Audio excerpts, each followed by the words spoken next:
Video को like कीजिए, channel को सब्सक्राइब कीजिए हमसे जुड़े रहने के लिए।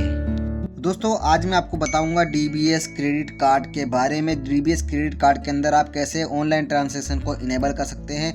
बहुत से यूजर्स को प्रॉब्लम आ रही है कि हमारे जो है कार्ड का जो है ट्रांजैक्शन इनेबल नहीं हो रहा है, यानी ऑनलाइन ट्रांजैक्शन करना चाहते हैं बट वो जो है इनेबल नहीं हो रहा है। तो यहाँ पर मैं आपको बता देता हूँ कि कैसे आपको इनेबल करना है। अपने डीबीएस कार्ड को ओपन करेंगे।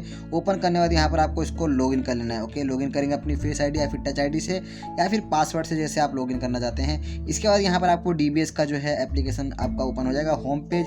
यहाँ पर आपको सिंपली जाना है कार्ड के अंदर। ओके, कार्ड पे आप जाएंगे तो आपके सामने ऐसा इंटरफेस शो करेगा। यहाँ पर आपको जाना है कंट्रोल के अंदर। ओके, कंट्रोल में आप जाएंगे तो यहाँ पर आपको नजर आएगा नीचे ऑप्शन, और यहाँ पर आपका यूजेज इंडिया का आपका जो शो करेगा, ऑनलाइन ट्रांजैक्शन यहाँ पर आपको शो कर रही है। यानी ऑनलाइन ट्रांजैक्शन यहाँ पर आपकी जो है यूज अबाउट यानी कॉन्टैक्टलेस पेमेंट आपका जो नहीं हो रहा है, एटीएम विड्रॉल नहीं हो पा रहा है, ये आपका फीचर ही इनेबल नहीं हो रहा है। तो इसको कैसे आप इनेबल करेंगे मैं आपको बताने वाला हूँ। एटीएम विड्रॉल यहाँ पर आप नहीं कर पा रहे होंगे। एटीएम विड्रॉल को कैसे आपको इनेबल करना है, यहाँ पर आपको क्या करना है, सिंपली यहाँ पर आपको पहले यूजेज ए बोर्ड पे आपको क्लिक करना है, यूजेज ए ब्रॉड। ओके, आपको इस पर इनेबल करेंगे, यहाँ पर आपको टर्न ऑन करना है। इसके बाद आपके सामने जो है इनेबल हो जाएगा और यहाँ पर आप एटीएम विड्रॉल को इनेबल कर सकते हैं इस तरीके से, और यहाँ पे इसको टर्न ऑन कर देंगे, जिससे कि आप जो है एटीएम से विड्रॉल भी कर सकते हैं अपने क्रेडिट कार्ड के थ्रू। तो इस तरीके से आपको इसको इनेबल करना है और यहीं से आप इसको जो है ऑफ भी कर सकते हैं इस तरीके से।